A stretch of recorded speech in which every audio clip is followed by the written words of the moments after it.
北京时间26号晚，美国国务卿布林肯结束访华行程，返回美国。据介绍，中美这次共达成5点共识，包括继续开展两军交往等，受到国际舆论高度关注。美国媒体则用彼此关系趋于稳定的最新迹象来总结布林肯此次访华。来看看报道。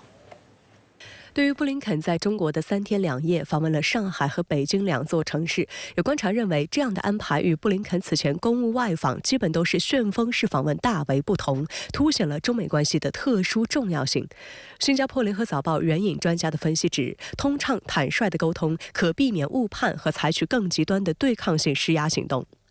26号，布林肯返美前，在北京接受英国广播公司专访时也坦言，保持这种外交对话和沟通确实非常重要，两国有义务去努力并负责任地处理两国关系，因为这对两国及全世界人民都有重要影响。One is making sure that we're communicating clearly, particularly in places where we have differences, to avoid misunderstandings, to avoid miscalculations. The other is seeing if we can't build greater cooperation in areas where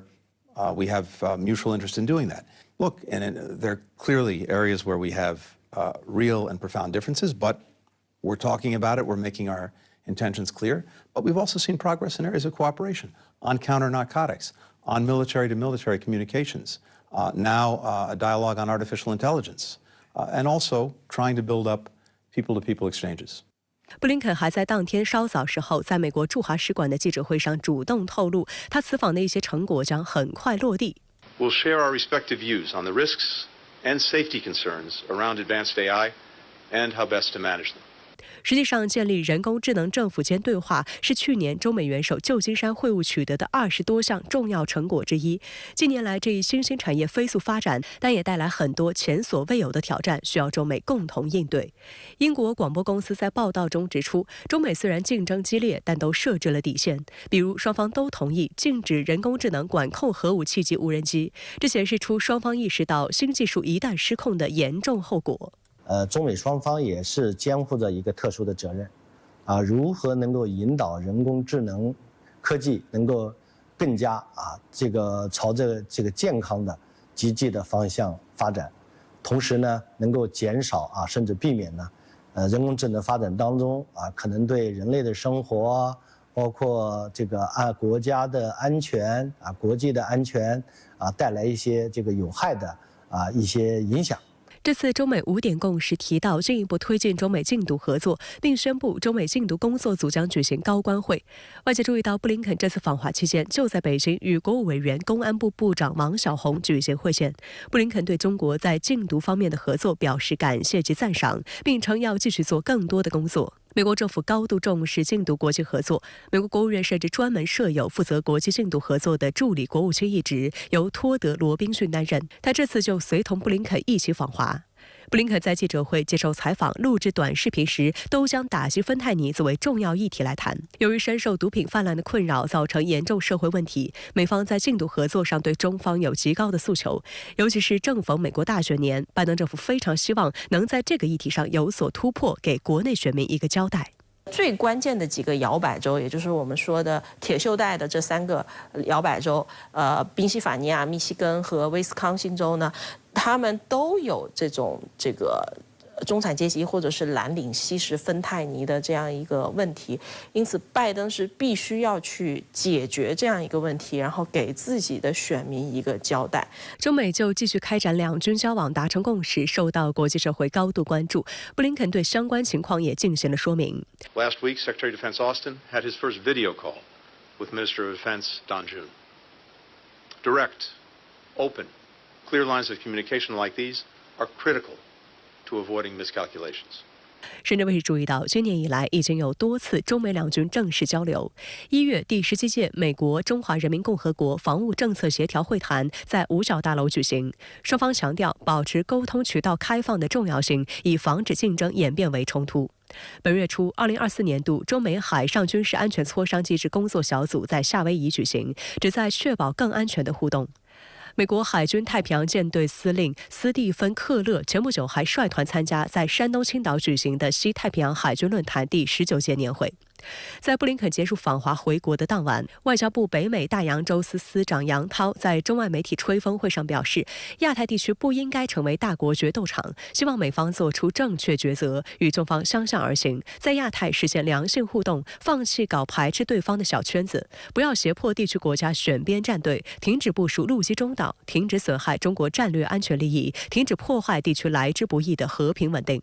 自美财长耶伦访华首次提出以来，美国媒体认为所谓的产能过剩是中美近来最显著的新争议。杨涛还在答记者问时直言，这是美方人为制造的虚假叙事。他表示，中方多次强调，美方所谓产能过剩不是市场定义下的结论，而是美国搞保护主义打压中国发展的又一例证。中国在新能源汽车、锂电池、光伏产品等领域的优势，不是中国政府补贴的产物，而是全球市场需求、技术创新、充分竞争的结果。中国优质新能源产品为各国加快绿色转型、应对气候变化、缓解通胀压力做出了重要贡献。恐怕过剩的不是中国的产能，而是美国的焦虑。首先，产能过剩确实是一个伪命题。我们都知道，国际贸易理论有一个比较优势理论，对吧？就是你的这个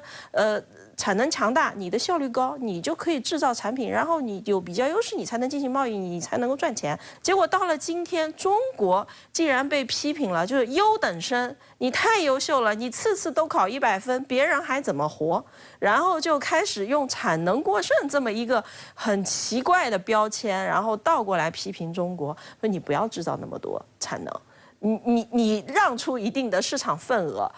但是问题是，美国它从来都是站在自己的国家利益的角度，它甚至是罔顾事实，和是非曲折，然后他给中国提出的是一些我觉得我们完全无法接受的很荒诞的要求，所以我认为他们这个要求是我们也是不会答应的。北京大学国际关系学院教授王勇向深圳卫视分析，中美关系重要且复杂，特别是在美国大选年的背景下，充满不确定因素及风险。美国一方面派遣高官来华访问，增强高层及民间交往的意愿及频次，但另一方面仍在不断祭出多项强硬措施，包括拜登在布林肯抵华当天签署一揽子法案。面对中美关系负面因素仍在上升积聚的局面，两国应继续加强沟通，负责任地管控分歧。当前的中美关系对于拜登来说呢，必须要稳定，美国呢不能再重开另一场危机了。美国现在已经是深陷2场危机美国方面呢就说我必须要跟中国要加强战略沟通，要稳定这种关系。我觉得最重要的一点就是说呢，双方的这样一个会见特别是中国国家领导人会见布林肯，向世界发出了一个信号，就是中美两国都有强烈的这样一个持续沟通、加强战略沟通的这个意愿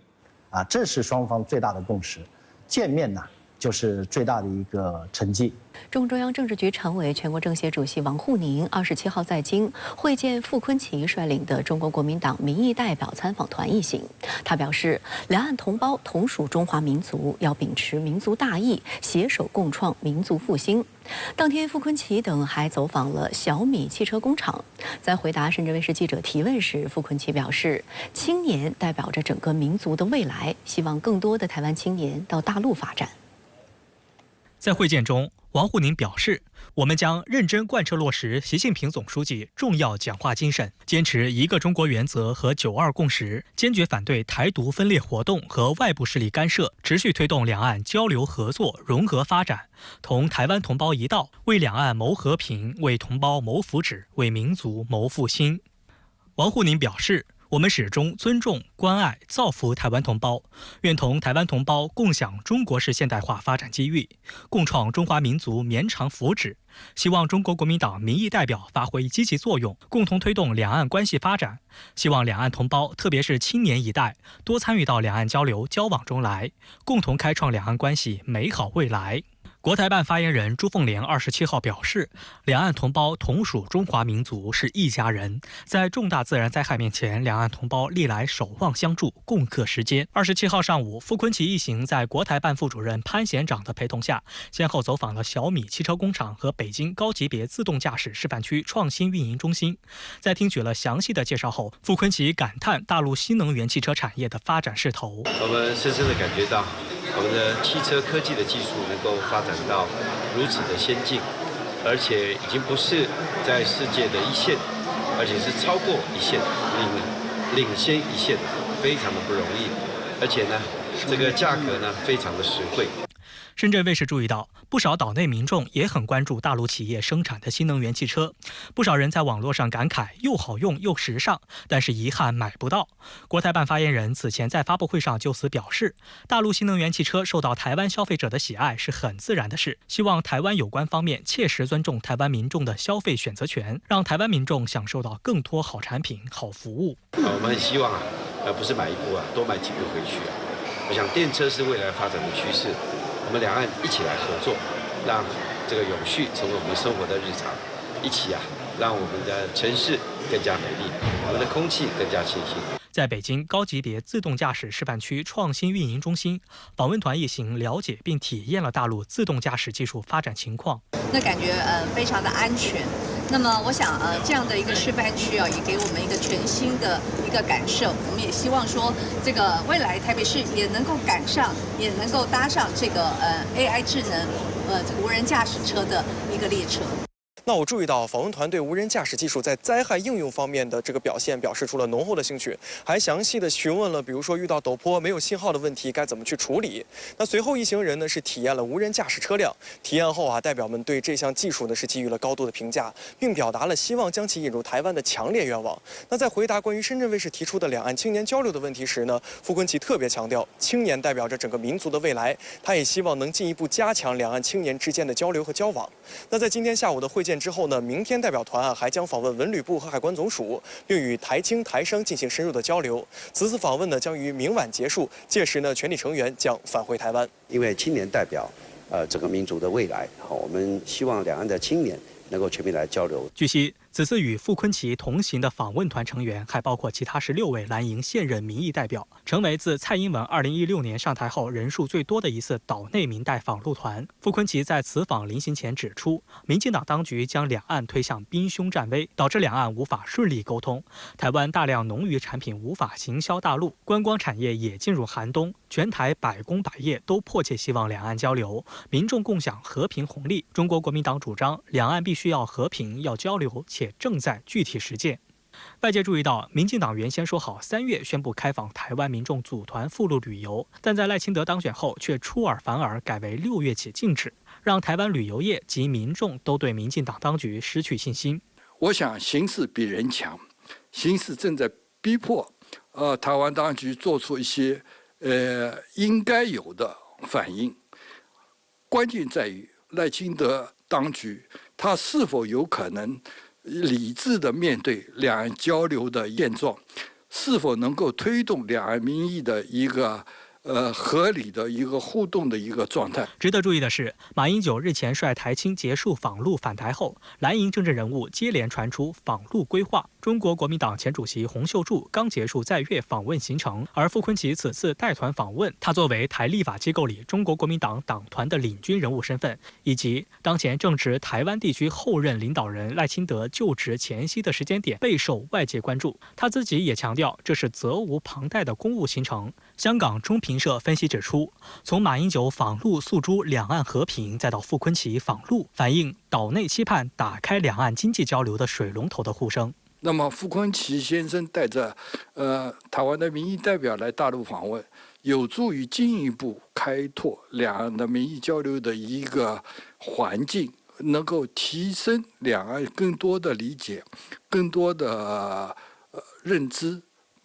通过大家的共同的认识来解决一些已经存在而且可以通过民意代表的努力来解决的问题。对于傅昆萁这次来大陆访问，民进党方面喊话称，傅昆萁并未获得授权，无法代表台当局谈论任何政策交易。对此，傅昆萁也向民进党喊话称，民进党只能掩住台湾的耳朵与眼睛，所谓抗陆保台，也只能在岛内魔音洗脑。中国国民党文传会主席李彦秀也表示，民进党没有作为，国民党身为立法机构最大党，在符合规定之下与大陆对话交流，这是应该做的事，不能因为民进党不做就什么都不做。对于中共中央政治局常委、全国政协主席王沪宁今天会见了傅昆萁率领的蓝营民意代表团一行，您是如何看？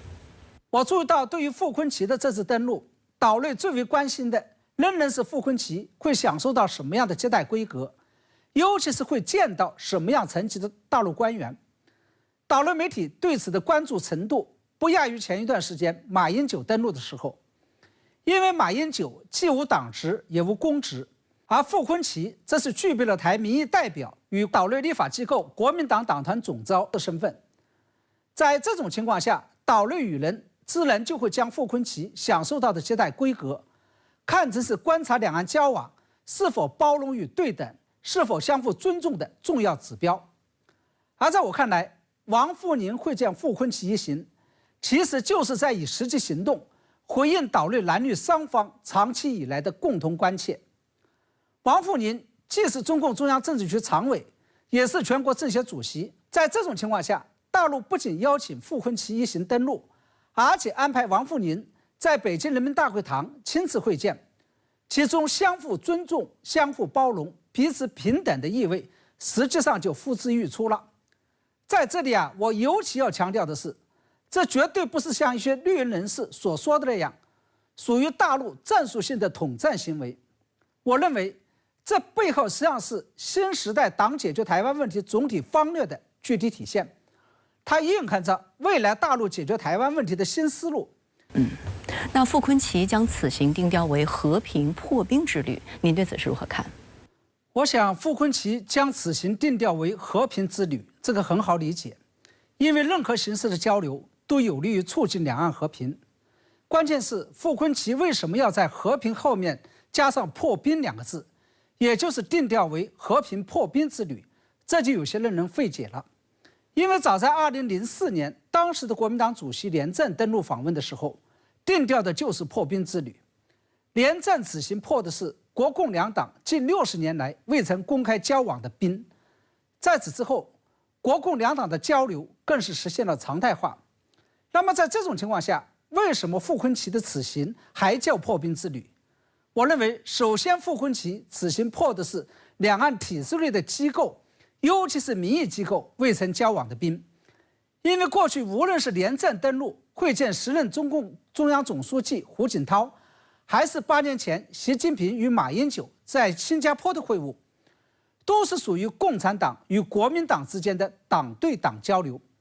而傅昆萁等实习人不仅具备民意代表的身份，而且现在的国民党还是台立法机构内的最大党，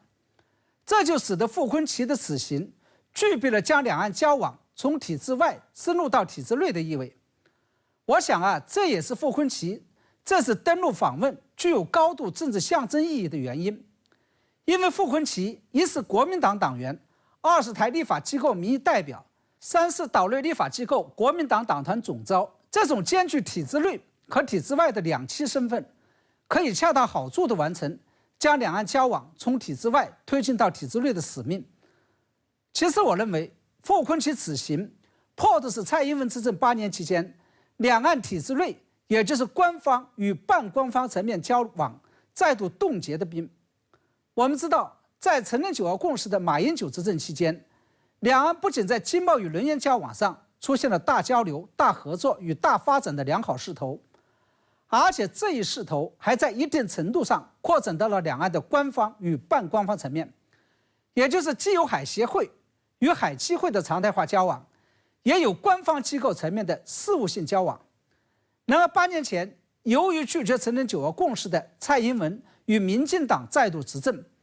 不仅使得两岸在经贸与人员交往上出现了大倒退，两岸的官方与半官方层面交往更是陷入了全面冰封状态。在这种情况下，傅昆萁的此行也就意味着两岸体制内的交往虽然关上了一扇门，也就是行政层面的官方与半官方交往全部中断，但是却又另外打开了一扇窗，即从体制内的民意代表和立法机构交往层面取得了突破。我想这就是民进党当局反复强调傅崐萁此行一不代表台立法机构，二不代表台湾官方的原因。这就叫做此地无银300两，它恰恰反映出绿营担心的就是这个。那在您看来，傅崐萁的这次登陆访问将会为两岸交往带来一些什么样的具体成果？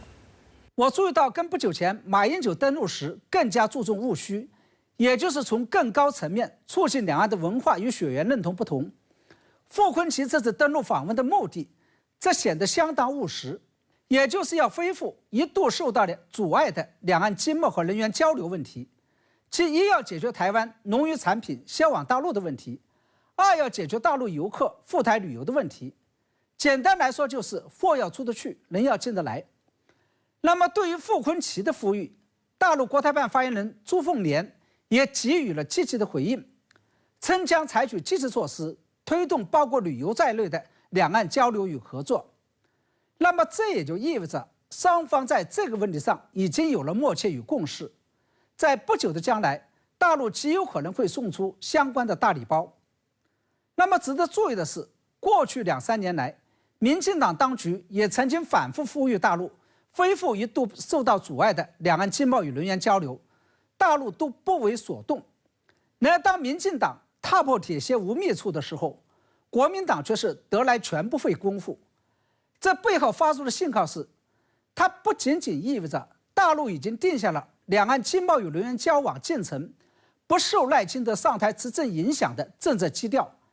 而且意味着跟踢足球一样，共产党与国民党已经通过一个漂亮的2过1策略，将民进党给过掉了。也就是说，虽然当前岛内是民进党在当家，但在两岸经贸与人员交往上却没有民进党什么事儿。除此之外，由于此前共产党与国民党的交流未曾中断过，同时大陆跟国民党执政的岛内地方县市也展开了密集的交流，以及大陆一直在密集的推动两岸民间层面的交流，再加上这次大陆开始跟国民党占主导地位的台立法机构展开交流，这些都说明在两岸交流问题上拒绝承认9·2共识的民进党与蔡英文当局已经被彻底边缘化和被彻底架空了。在美国总统拜登签署包括向乌克兰提供价值610亿美元援助的法案2天之后，美国国防部长奥斯汀26号宣布，美将首先向乌克兰提供价值60亿美元的关键防空军备，包括爱国者导弹、火炮弹药和无人机等武器。这也是美国援乌以来最大的单笔支出，但是其交付期可能长达数年之久，因此有不少美国媒体都认为这些钱根本无法扭转战局。I'm also pleased to announce today an additional commitment of $6 billion through our Ukraine Security Assistance Initiative. That will allow us to procure new capabilities for Ukraine from U.S. industry. This is the largest security assistance package that we've committed to date. 五角大楼在一份新闻稿中强调，这60亿美元是长期军援。有分析认为，美方需要数年时间才能完成交付。具体项目包括爱国者防空系统的额外弹药、国家先进地空导弹系统的额外弹药、海马斯火箭炮系统的额外弹药、弹簧刀和美洲豹无人机，还有将美西方防空系统与乌军现有装备进行一体化整合的特种装备等。这些援助到底有多少可以马上进入那个乌克兰的一个军队，成为真正的战斗力？那么我觉得是很可疑的啊！600多亿美元的援助，你指望它在1个星期、1个月里面全部运抵乌克兰前线，我觉得这也是不现实的。但外界认为乌克兰已经等不起了。在当天的五角大楼记者会上，有记者直接提问：乌克兰能赢吗？美军参谋长联席会议主席查尔斯·布朗回答：这取决于乌克兰自身。General Brown, can Ukraine win? Well, the key part here is to make sure Ukraine can defend itself. And so this is why it is so important for us to put Ukraine in a place that it can defend itself and that we don't have this broad to a much wider conflict. 外界注意到，这是美国本周第2项对乌军援案。在法案签署前，美国还提供了一批10亿美元快速发货的军火，主要包括海马斯弹药和155毫米炮弹，以及布拉德利步兵战车、标枪导弹、毒刺导弹等，从美国库存中直接提取。而根据美国防务新闻网网站去年底的报道，由于美国军火商每个月只能生产2.8万枚155毫米榴弹炮的炮弹，但乌军需要11万枚。其他武器生产也面临类似状况，不断的调拨已经引发美军内部人士对库存告急的担忧。还有乌军高层表示，乌方每发射1枚炮弹，俄方能发射10发。外界注意到，乌方高层近期还多次强调，比起炮弹，他们更需要的是爱国者这样的防空反导系统发射器本身。但美国总统国家安全事务助理杰克·沙利文也明确回应称，美国手里的存货也不多了，因此没有闲置的爱国者系统可以提供给乌克兰。The U.S. Patriot systems right now are being deployed around the world, including in the Middle East, to protect U.S. troops. If we can unlock further American Patriot batteries, we would send them. 在当前的这个俄乌战场上，我们可以看到，整个俄罗斯在自2月到3月、4月这3个月是加大了对乌克兰境内的纵深要地进行打击了，包括它以前没有涉及到西部的一些基础设施以及基辅的重要的决策机构的大楼进行打击的。那么在这样的一个背景下，乌克兰是急需这样的一个防空系统进行拦截俄方的这样的大面积的打击的。美国最新援乌法案中包含提供更多的远程陆军战术导弹系统，受到外界高度关注。据悉，其导弹射程可达300公里，这意味着其打击范围可以直达俄罗斯本土。新加坡联合早报指出，拜登政府对于是否要为乌克兰提供这一系统，内部已经争论了好几个月。五角大楼一开始反对这么做，因为担心会影响美国的导弹库存，进而削弱美军的备战能力，而且也担心乌克兰会使用这类导弹攻击俄境内目标。但随着战场形势恶化，美国态度发生转变。实际上，美方此前已经少量向乌军提供了阉割版的该系统，其射程在200公里之内。美方证实，乌军已经在战场上至少2次使用这一武器，分别袭击了克里米亚的俄军机场以及位于乌东地区的俄军阵地。提供这个陆军先进战术导弹的意图很简单，就是说他要打击那个俄罗斯军队后方的一个纵深的一个重要的战略那个设施和目标，比如说像乌克兰一直强调的，比如打击那个俄罗斯的克里米亚大桥啊，今后可能打击就俄罗斯境内的重要的一个能源设施，比如说那个炼油厂啊，那个火车交通这个枢纽啊等等。战事不等人，但军事分析人士波波维奇推测，美方最早一批援助也要等到6月下旬才能运抵乌军前线，这意味着这段空白期成为俄方的窗口期，不排除后者将加强攻势。乌克兰武装部队前副总参谋长伊霍尔·罗曼年科就表示，美方援助看起来像是一份施舍，以表明我们没有被遗忘，仅此而已。有美国媒体认为，拜登签署610亿美元援乌法案，是想确保在今年11月的美国大选投票之前，乌军在防御阵线上不至于后退太多。但《纽约时报》报道指出，乌军今年也不太可能发动大规模反攻。从乌方公布的信息来看，今年的重点是重组军队，来应对兵源不足的困境。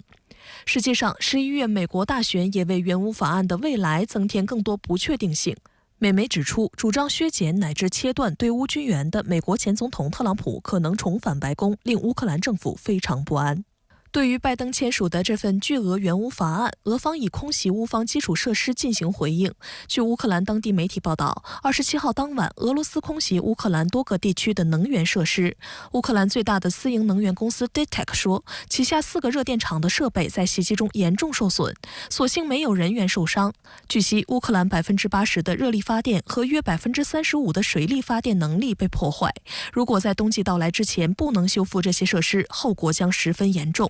此外，乌军的铁路设施被袭击也带来了新的问题。由于冲突爆发后，该国空运陷入瘫痪，无论是士兵调动还是民用物资运输，都高度依赖火车。乌克兰最大的挑战就是如何将武器运输到乌东战场，运输到与俄罗斯直接发生这个军事冲突的地方。那么，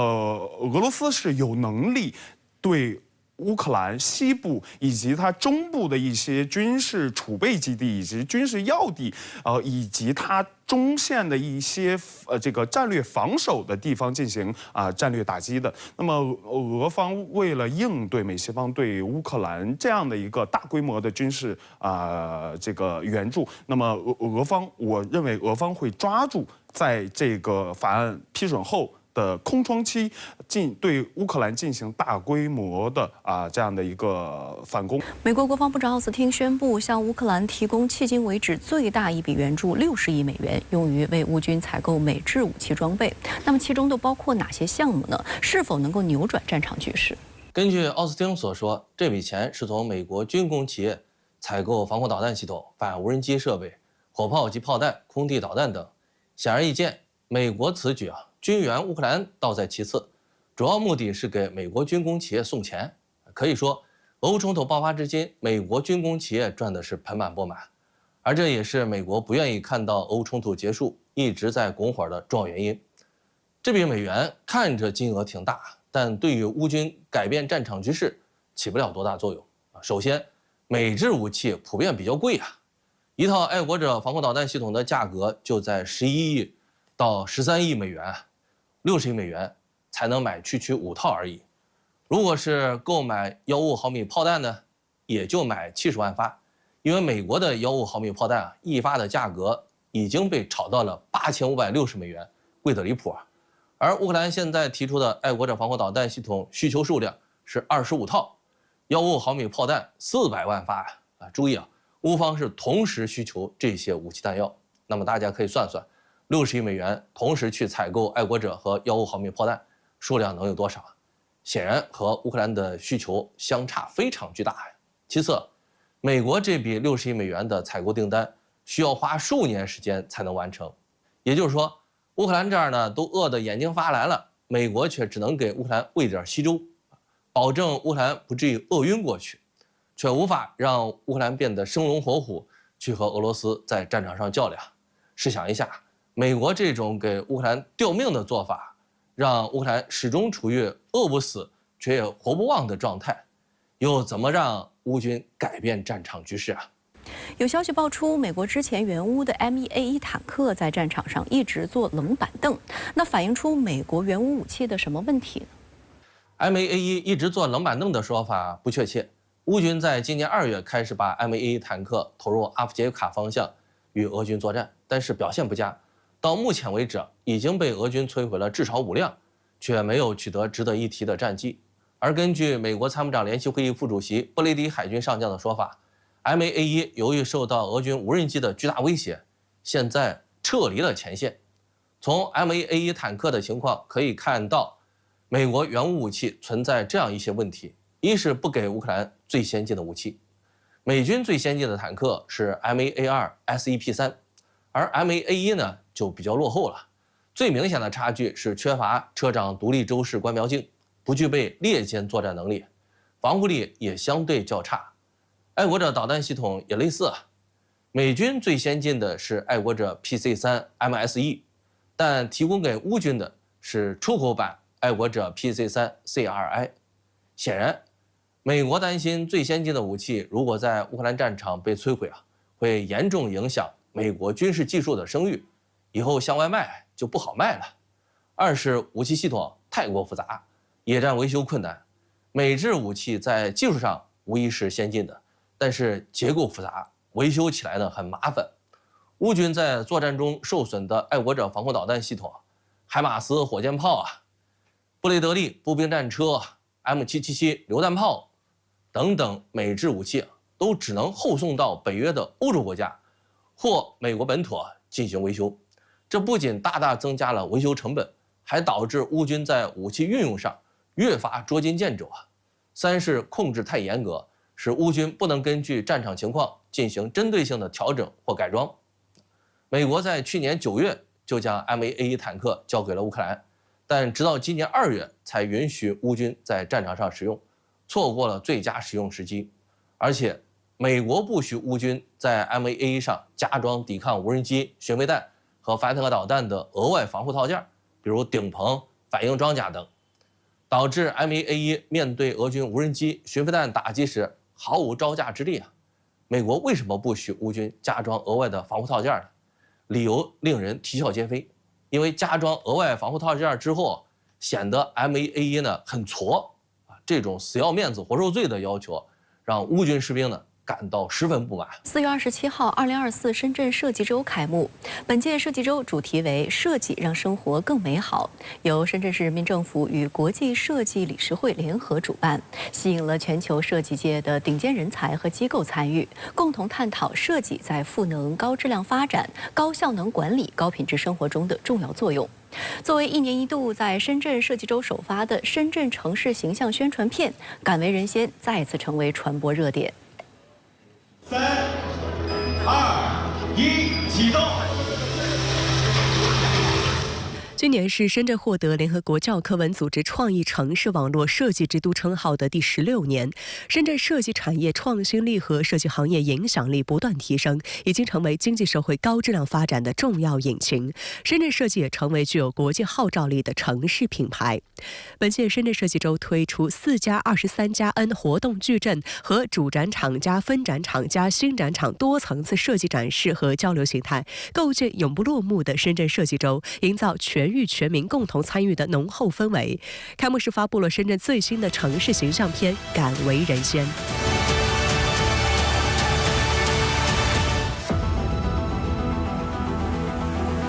借用影像力量，每年推出一部视觉形象片，艺术化阐释特区精神，并形成系列，是深圳设计周的一个创举。敢为人先在去年1.0版本敢闯敢试的基础上，进一步阐释和弘扬敢闯敢试、敢为人先、埋头苦干的特区精神，通过超现实主义手法呈现深圳人文气质。It was a really cool video. It's inspiring. For one word, it's inspiring. A city that's resilient, sustainable, and even forward-looking.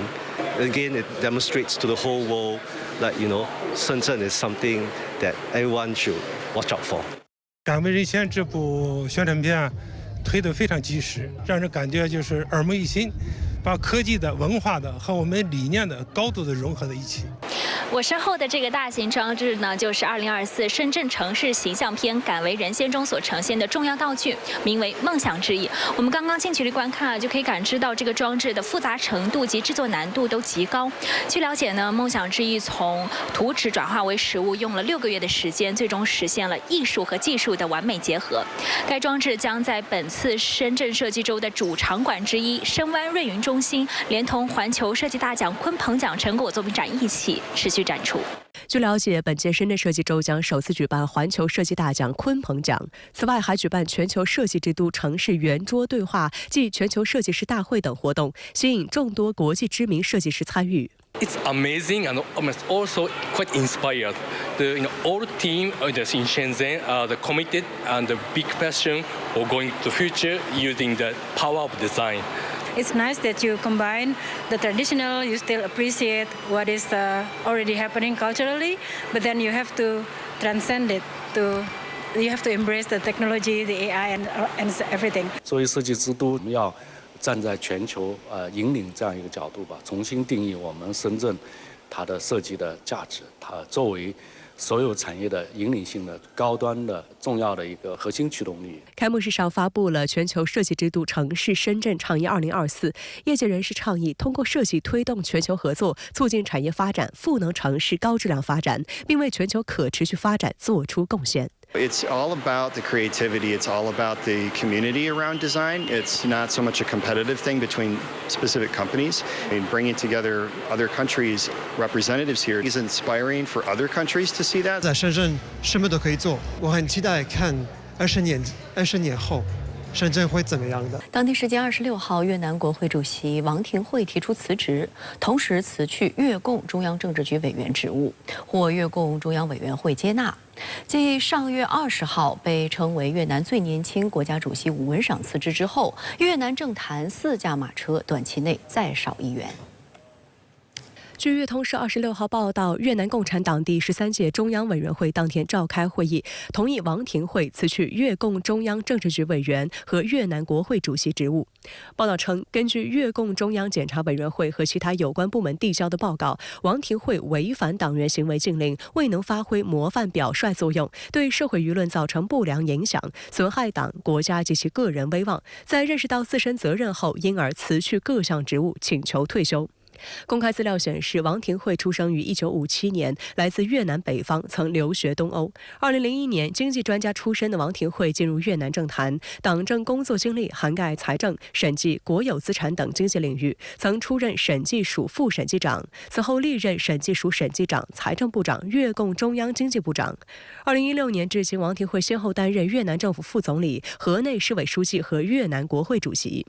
事实上，此前已有越南国内媒体注意到王廷惠助手、越南国会办公厅副主任、国会主席助理范泰和因涉嫌滥用职权被越南警方逮捕。越南 VN Express 的媒体报道，范泰和被捕源于越南警方针对建筑公司顺安集团投标行贿案件的调查，目前该案未公布具体细节。据悉，该集团成立于2004年，已成功竞标至少39个项目，包括多个大桥、高速公路和胡志明市的运河改善项目，总价值超过22万6千亿越南盾，约合人民币64.6亿元。今年4月15号，顺安集团董事长阮维新及副总经理阮克敏因违反招投标规定，造成严重后果和贿赂被捕，总经理陈英光则因受贿罪被捕。2013年起，越共中央总书记阮富仲开启熔炉反腐运动，追责问责力度很大。有观察认为，越南熔炉的问责机制具有连带政治责任的特点，这意味着官员在施政期间，其部下的违法犯罪也将牵连自身。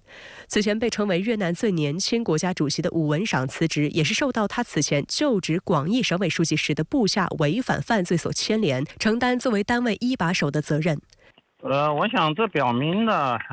越共中央推出了这种反腐的这个熔炉运动应该说进入了深水期，也就是说反腐无禁区，任何人无论是职位高低那么在反腐问题上，在腐败问题上应该说是一视同仁我想这个方面，越共中央应该说是非常的明确的。最近的越南的连续的2位国家领导人受腐败的影响相继的辞职这反映了越共中央这种反腐的坚强决心和坚强的意志。我想对于普通的越南的党员干部来说，也是一个非常重要的一个警示的这么一个作用吧也就是说，真正的要达到越南的这种反腐是普通的官员甚至高级领导干部不敢腐不能腐的这么一个状况。越南近年来经济发展势头较好，但也存在反腐法律制度不够健全的问题，经济领域犯罪备受关注。其中，越南女首富张美兰金融欺诈一案震惊越南社会。据粤通社11号报道，历经1个月审理，胡志明市人民法院一审判决越南万盛发集团前董事长张美兰死刑。目前，张美兰不承认犯罪，或将提起上诉。有观察指出，张美兰的犯罪事实若得到确认，将是越南有史以来最大的金融诈骗案，也将成为熔炉反腐行动至今爆出的规模最大、最复杂的丑闻。据悉，该案共涉及86名被告，70人被捕，11人取保候审，5人在逃。光是涉案文件就放了104个箱子，总重6吨。现年67岁的张美兰为万盛发集团创始人，这家集团主要从事房地产、金融、酒店等业务，是越南的龙头房地产企业之一。越南检方指控张美兰在2012年到2022年间非法控制越南第5大银行西贡商业银行，期间与同伙涉嫌通过幽灵公司贿赂政府官员，以及他非法控制的西贡商业银行获得2500多笔贷款，总金额超过1000万亿越南盾，约合人民币2903亿元，约为越南2023年 GDP 的10%，十分惊人。此外，张美兰被控向越南央行高级监督员杜世仁行贿520万美元，若犯罪事实得到确认，将成为越南史上单笔最大贿赂。截至目前，张美兰案对越南金融体系的冲击还远未结束，越南央行不得不为他非法掌控的西贡商业银行进行前所未有的救助来输血，以免危机扩散，给该国经济带来更广的次生灾害。据一份公开的银行文件显示，截至4月初，越南央行已向西贡商业银行注入240亿美元，约合人民币1737亿元的特别贷款。此外，张美兰案还重创越南房地产市场。据估计，仅2023年1年内，越南有1300家房地产公司退出市场，投资者信心受挫。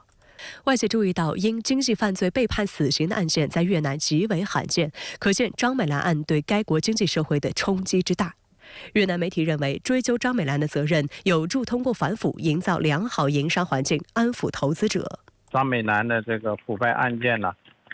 应该说涉及的金额是非常之大的，并且涉及面呢也是非常之广的，